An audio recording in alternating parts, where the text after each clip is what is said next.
বাড়ির বড় জামাইয়ের জন্য কি আজকে রান্না করেছি সেটা আপনাদের সাথে শেয়ার করব। আসসালামু আলাইকুম, আমি টুপুর আপনাদের সাথে আছি। কাছে দূরে যে যেখান থেকে আমার এই আজকে ব্লগ ভিডিও দেখছেন, আশা রাখি আল্লাহর রহমতে আপনারা সবাই অনেক বেশি ভালো আছেন। আজকে কিন্তু রান্নাবান্না বা রেসিপিগুলো বেশি একটা শেয়ার করতে পারি নাই, কারণ আমার অনেক ভিডিও ডিলিট হয়ে গিয়েছে তার জন্য। তো এইখানে রান্নাবান্না তো অনেক কিছুই আমি করে নিয়েছি, তারপর লাস্ট পর্যায়ে এসে আমি পোলাও করে নিয়েছি। আজকে আমি গাজর পোলাও করব।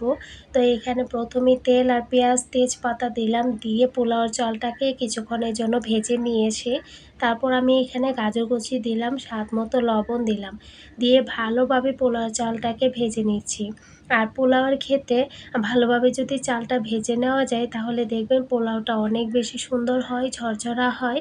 আর গরম পানিটা যদি অ্যাড করা যায়, আর গরম পানি অ্যাড না করলেও চলে, সমস্যা নেই, কিন্তু পোলাও চালটাকে অবশ্যই ভালোভাবে একটু ভেজে নেবেন। তো এইখানে আমি ভালোভাবে ভেজে নিয়েছি, আর এইখানে আমি প্রথমেই গরম পানি করে নিয়েছি, তারপর আমি পোলাওটা বসিয়ে দিয়েছি। আর গরম পানিটা দিলে কি হয়, চটজলদি বলক চলে আসে, আর পোলাওটা খুব তাড়াতাড়ি হয়ে যায়। তার জন্য চেষ্টা করি গরম পানিটা ব্যবহার করার জন্য। তো প্রথমে পানিটা গরম করে তারপর উঠিয়ে তারপর আমি পোলাওটা বসিয়েছি। আর পাশাপাশি অন্যান্য রান্নাগুলাও আমি করে নিয়েছি। মেহমান আসলে দেখবেন রান্নাবান্নার পরিমাণ যেমন একটু বেশি থাকে, একটু লেটও হয়ে যায় সব কিছু।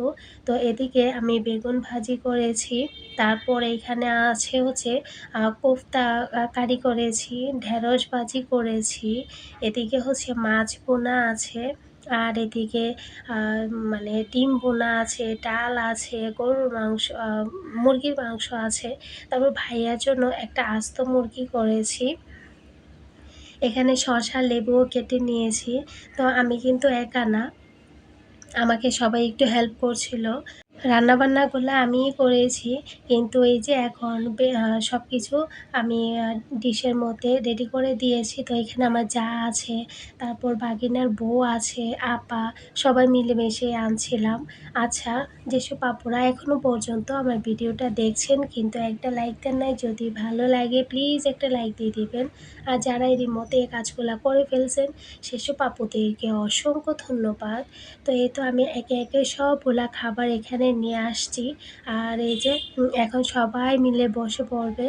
আর আপনাদের ভাইয়া বাড়িতে আসলে দেখবেন, মানে বিদেশ থেকে কেউ আসলে দেখবেন বাড়িতে মেহমানরা অনেক বেশি থাকে। তো সবাই দেখবেন দেখা করতে আসে, এবং সবার বাসায় দাওয়াতও খেতে যেতে হয়। তো এই নিয়ে কিন্তু 1-1.5 মাস এমনিতেই চলে যায়। তো আপনাদের ভাইয়ারও একই অবস্থা, আসেই মাত্র 1 মাস 1.5 মাসের জন্য। তো ওই দিনগুলো না দাওয়াত খেতে খেতেই চলে যায়। তারপর হচ্ছে কোনো জায়গায় তেমনভাবে যাওয়া হয় না, কারণ কীভাবে যাব, সময় তো খুবই অল্প থাকে। মাঝে মাঝে আপনাদের ভাইয়া না রেগে যায়, কারণ এত দাওয়াত কেন দেয়, এত দাওয়াত কেন দেয়। তো তার জন্য কিন্তু আপনাদের ভাইয়া না অনেক রেগে যায়। আচ্ছা, এখানে কিন্তু আমি গরুর মাংসও রান্না করেছি। তো আমি ওই তো বললাম না, এই রান্নাবান্নাগুলো কিন্তু ভিডিও করা ছিল, তো এইগুলা না আমার ডিলিট হয়ে গেছে। তো যতটুকুই আছে, তো আপনাদের সাথে একটু করে আজকে শেয়ার করা, খুবই ছোট্ট একটা ভিডিও। তো এই তো দেখেন এহসান বসে আছে, ভাইয়া, এই ভাইয়া হচ্ছে আমাদের বাড়ির সবার বড় ভাইয়া। তো ভাইয়ার জন্য সবাই দোয়া করবেন, আল্লাহ যেন সবসময় ভাইয়াকে ভালো রাখেন, সুস্থ রাখেন। তো আমি যতটুকু পারি সবসময় চেষ্টা করি, যেই আসুক না কেন, আমি চেষ্টা করি ঘরে যতটুকু আছে তাই দিয়ে আমি সাধ্যমতো চেষ্টা করি সবাইকে আপ্যায়ন করার জন্য। আমার কাছে ভালো লাগে রান্নাবান্না করে সবাইকে নিয়ে খাওয়া দাওয়া করতে। এইদিকে আপনাদের ভাইয়া বলতেছে দোলাভাইকে এমনিতেই যে বসতে দেওয়া যাবে না, হাত ধোয়াতে হবে। বলতেছে আমার যাকে বলতেছে হাত ধোয়াও। তো আমি কিছুটা ক্যাপচার করলাম। আর হাত ধোয়ালে তো টাকা দিতে হয়। তো ভাইয়া টাকা দিচ্ছিল, আপনাদের ভাইয়া বলছিল তুমি নিবা না, নিবা না, আরও বাড়িয়ে দিতে হবে, বেশি দিতে হবে। তারপর ওদিকে ভাইয়া আপা বলছিল ওরা 2 জন, ও আরও বাড়িয়ে দাও, আরও বেশি করে দাও। তো তারপর ভাইয়া 2টা নোট দিল, তারপর আমরা 2 জন 2টা নোট নিয়েছিলাম।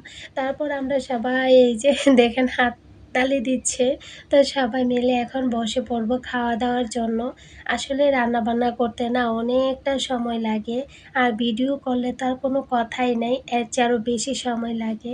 ভিডিও না করলে দেখা যায় কি দুমদাম রান্না বসিয়ে দেওয়া যায়। কিন্তু ভিডিও করলে দুমদাম কিন্তু রান্নাগুলা বসিয়ে দেওয়া যায় না। তো এখানে আমি সবকিছু এই যে আপনাদের ভাইয়াকে নিয়ে দিল। আর ভাইয়ার এই যে ছেলের ঘরের নাতিনী তো বলে না নাতনি বলেন, মেয়েদেরকে নাতনি বলে আর ও হচ্ছে নাতি। তো ছেলের ঘরে ছেলে আর কি, এই যে বাগিনার ছেলে। আর এহসানকেও বলতেছে বসার জন্য। তো এহসানও চেষ্টা করতেছে আঙ্কেলের সাথে ও বসবে। তো এই আর কি। তো ফালা কিন্তু এহসানের সাথে খুব মিল। আসলে খুব ভালোভাবে খেলাধুলা করে। ওরা মিলেমিশে খেলাধুলা করে। যখনই ফালাক আসে না আন্নিকে খুব পছন্দ করে। আর আন্নি নামটা খুব ছোট তো সবাই আন্নিকে খুব ভালোভাবে ডাকতে পারে। আন্নি, আন্নি এরকম জোরে, জোরে বলবে। আর রাতের বেলায় আমি সকালবেলায় ১ম এ আমি অরেঞ্জ কেকটা বানিয়ে রেখে দিয়েছি। তারপর মালাইটা বানিয়ে রেখে দিয়েছি। তো অরেঞ্জ মালাই কেক বানিয়েছি। তো কেকটা কিন্তু মাশাআল্লাহ অনেক সুন্দর হয়েছে। আর অনেক বড় সাইজ করে আমি বানিয়েছি। হাইয়েস্ট আমার কাছে যে মলটা আছে সেটা দিয়েই বানিয়েছি যেন সবাই সুন্দর মতো খেতে পারে। আর আপনাদের ভাইয়া কিন্তু এই মলটা বাহির থেকে নিয়ে আসছে। তো আপনাদের ভাইয়ার কিন্তু কেনাকাটার শখের কোনো শেষ নেই। অনেক শখ আছে আপনাদের ভাইয়ার। এদিকে হচ্ছে আমি এই যে কেকটাকে একটুখানি উপর দিয়ে ছুরি দিয়ে একটু, একটু করে ছিদ্র করে দিচ্ছি। মানে একটু, একটু করে করে দিচ্ছি আর কি যেন ওই যে মালাইটা যেন খুব সুন্দরভাবে ভিতরে প্রবেশ করতে পারে। এখন আমি কিছুটা মালাই কি বলে জুস দিয়ে দিচ্ছি, অরেঞ্জ জুস। তো এটা কিন্তু চাইলে নাও দেওয়া যায়।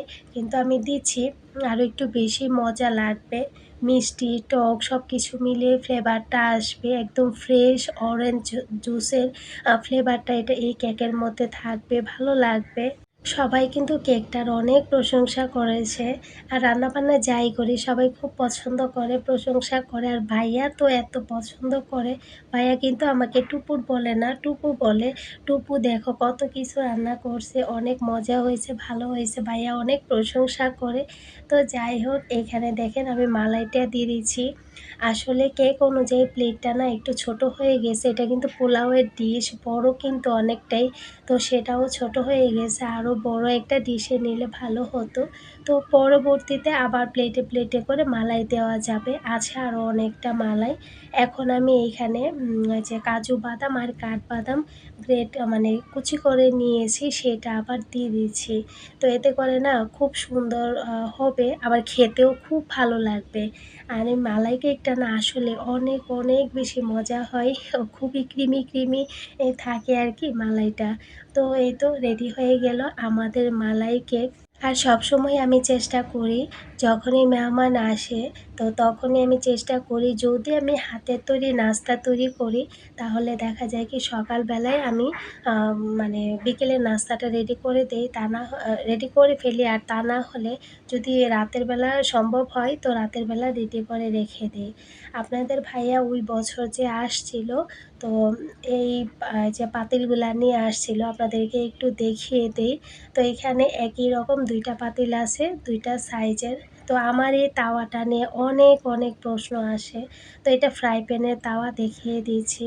আর আপনাদের যে ভিডিওটা দেখে হয়তোবা অনেক আপুরা বুঝতে পারতেছেন এটা আমি যে ভিডিওটা কখন করেছি। তো যাই হোক এই যে তাওয়াটা দেখেন ফ্রাই প্যান, তারপরে এই যে কড়াইটা নতুন থাকতে এত সুন্দর ছিল, এত সুন্দর ছিল। তারপর না চুলায় বসানোর পর একটু কিরকম জানি হয়ে গেছে, এই কালারটা আর নষ্ট হয়ে গেছে, ভালো নেই। এদিকে আমি কাঠিগুলা দেখিয়ে দিচ্ছি। দেখেন আপনাদের ভাইয়া কাঠি সহকারে নিয়ে আসছে। আর এদিকে দেখেন এয়ার ফ্রায়ারটা তো জীবনে এই ২ বার ব্যবহার করেছি, আর ব্যবহার করি নাই। আমাদের যেহেতু সরকারি গ্যাস আমার কাছে এত ঝামেলা করতে ভাই ভালো লাগে না। তো গ্যাসের মধ্যে বসিয়ে দিব, চটজলদি হয়ে যাবে সেটাই আমার জন্য অনেক। ওটাই আমার কাছে বেশি ভালো লাগে। তো আজকের ভিডিওটা কেমন লেগেছে আপনাদের কাছে আমি জানি না। আশা করি ভালো লাগবে। আর আমার কথার মাঝে যদি ভুল ত্রুটি হয়ে থাকে প্লিজ ক্ষমার সুন্দর দৃষ্টিতে দেখবেন। আপনাদের জন্য মন থেকে অনেক দোয়া এবং ভালোবাসা। আল্লাহ আপনাদের সবাইকে অনেক ভালো রাখুক, সুস্থ রাখুক। আপনাদের ভাইয়া যে যাওয়ার পর থেকে হাঁড়ি, পাতিল যে আনা শুরু করেছে আলহামদুলিল্লাহ এখনো আনার মধ্যেই আছে। তো আপনাদের ভাইয়ার জন্য আপনারা দোয়া করবেন। সবাই ভালো থাকবেন। আল্লাহ হাফেজ।